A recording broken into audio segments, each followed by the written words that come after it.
Hello everyone! Today we will do a beautiful experiment and its name is golden rain.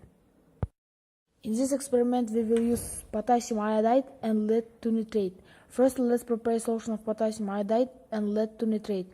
Lead compounds are quite toxic and we should to be careful with it. We take 1 gram of lead to nitrate and 1 gram of potassium iodide. We must use hot water because experiment may fail.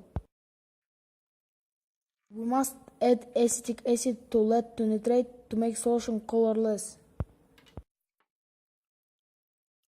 After we are adding a lead to nitrate to potassium iodide and the lead to nitrate change color because yellow precipitate of lead to iodide form and we mix our solution. And to dissolve the lead to iodide, we heat up our solution to boiling point. Then we cool our substance and we can follow how the golden rain begin forming.